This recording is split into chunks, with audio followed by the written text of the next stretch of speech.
एक रात की बात है। सास और बहू दोनों अपने घर में टीवी देख रहे होते हैं। तभी अचानक से बहू की साड़ी पर किसी इंसान का कटा हुआ हाथ गिर जाता है।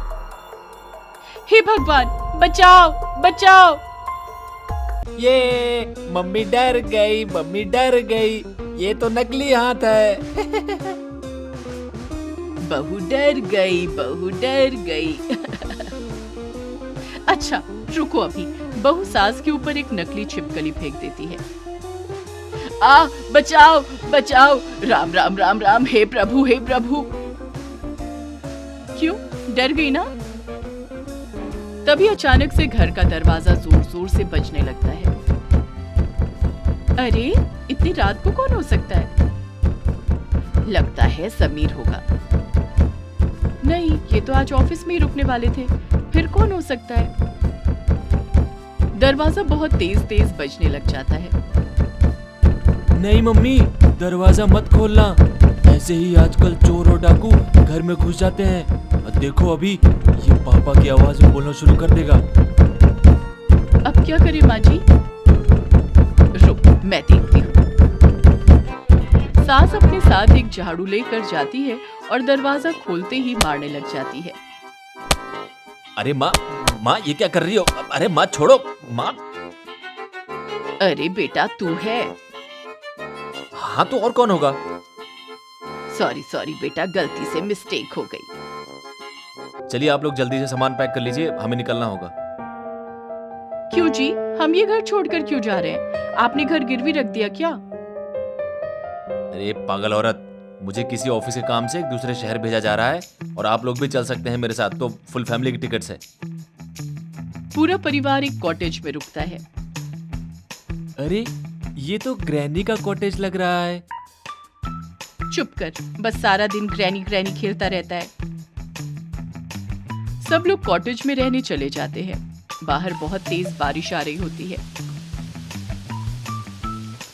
अरे बहू, मौसम काफी खराब हो गया, कुछ तो डरावना लग रहा है।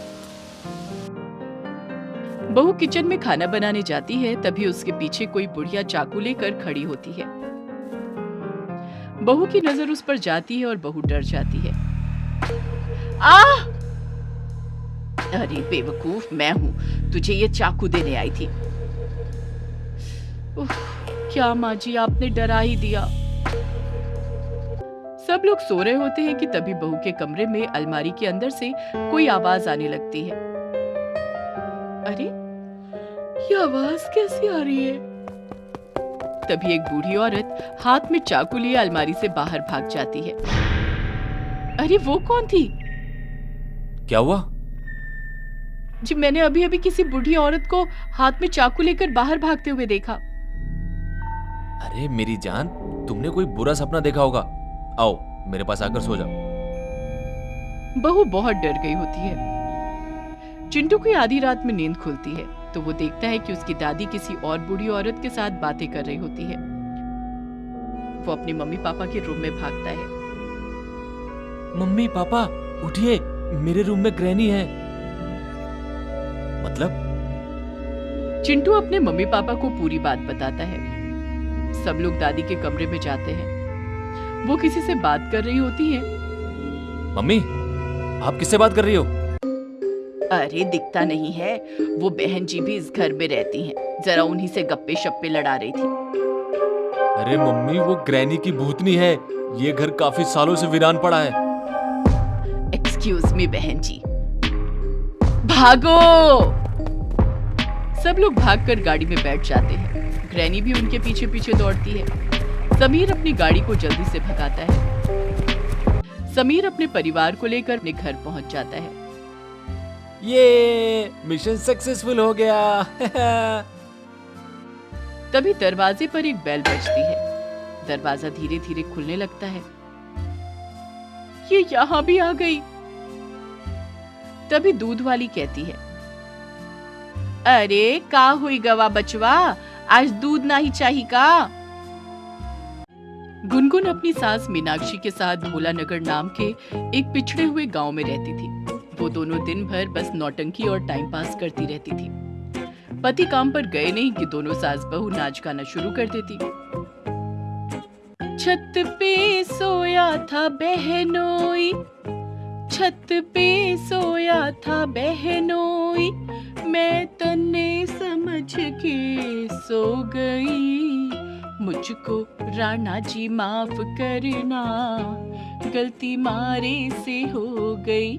मुझको राणा जी माफ करना, गलती मारे से हो गई। गुपचुप गुपचुप गुपचुप गुपचुप।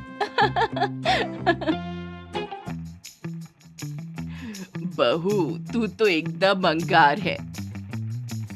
माँ जी, आप भी किसी एटम बम से कम थोड़ी हो। लेकिन एक दिन उन दोनों के पति काम से उदास होकर लौटते हैं, क्योंकि जिस मिल में वो दोनों काम कर रहे थे उस मिल को बहुत बड़ा नुकसान हो चुका था और उसी कारण वो मिल अब बंद हो चुकी थी। पता नहीं अब क्या होगा, घर कैसे चलेगा। मीनाक्षी, जितना राशन है संभाल कर ही इस्तेमाल करो। नौकरी मिलने तक हमें बहुत सोच समझकर खर्च करने होंगे बचे हुए पैसे। जी संभव के पापा। मीनाक्षी और गुनगुन दोनों एक दिन जंगल के रास्ते से जा रही होती हैं कि तभी उन्हें वहां पर एक ऊंट दिखाई देता है। अरे वो देखो माँ जी, ऊंट। अरे दादा, ये रेगिस्तान का ऊंट यहाँ जंगल की झाड़ियों में क्या मटर गश्ती कर रहा है। छोड़ो ना माँ जी, उससे हमें क्या। हमें इस ऊंट से बहुत सारे फायदे हो सकते हैं। अगर हम इसे अपने साथ ले गए तो इस पर गांव वालों को सवारी देकर और इसका नाच दिखाकर हम ढेरों पैसे कमा सकते हैं। अरे वाह बहू, मुझे तो लगा था कि तेरा तीसरा माला खाली है, लेकिन तू तो बड़ी ही सयानी निकली। गुनगुन और मीनाक्षी उस ऊंट को वहां से ले जाती हैं और गांव भर घुमाते हुए लोगों को ऊंट की सवारी देती हैं। दोनों सास बहू ढेर सारे पैसे कमाने लगते हैं। लेकिन गांव में अचानक से अजीबोगरीब घटनाएं होने लगती हैं और हर रात किसी न किसी का कंकाल सड़क पर पाया जाता है। लेकिन एक रात गांव के बिरजू काका जब देर रात किसी शादी से आ रहे थे, तभी वो मीनाक्षी और गुनगुन के ऊंट में से एक चुड़ैल को निकलते हुए देखते हैं। हे भगवान, इसका मतलब ये चुड़ैल इस ऊंट के शरीर में रहती है और यही है वो चुड़ैल जो रोज रात को लोगों को कच्चा चबाकर उनके कंकाल फेंक कर जाती है। नहीं, मुझे मीनाक्षी जी और गुनगुन बिटिया को ये बात बतानी होगी। बिरजू काका मीनाक्षी और गुनगुन को भूतिया ऊंट और चुड़ैल के बारे में बताने जा ही रहे थे कि तभी क्यों बे लल्लू चपड़गंज बुढ़े, बड़ा या खबरी, अब मर मर तू। चुड़ैल बिरजू काका को जिंदा खा जाती है। ये सब खिड़की से सास बहू दोनों देख लेती हैं और दोनों वहीं सुसु कर देती हैं। बाजी, आपकी भी सुसु निकल गई। गुनगुन बहू, इसका मतलब हमारे ऊंट के अंदर वो चुड़ैल रह रही है। अब हम क्या करेंगे बहू? मेरी तो बुरी तरह फट चुकी है। मुझे भी कुछ समझ नहीं आ रहा है माँ जी।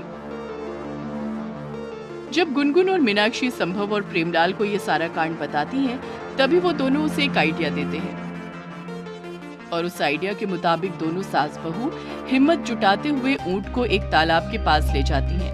तभी ऊंट उस तालाब का पानी पीने लगता है, लेकिन पानी पीते ही ऊंट के अंदर बसी हुई चुड़ैल दर्द से कराहने लगती है और बाहर निकलकर भस्म होने लगती है। नहीं नहीं। उतने में वहां पर गुनगुन का पति संभव और ससुर प्रेमलाल आते हैं। इस तालाब में हमने गंगा जल मिलाया था ताकि जब ऊंट इसे पिए तब उसके अंदर बसी ये नालायक और निकम्मी चुड़ैल खत्म हो जाए। छोड़ूंगी नहीं मैं तुम्हें। बहू, हमने कर दिखाया।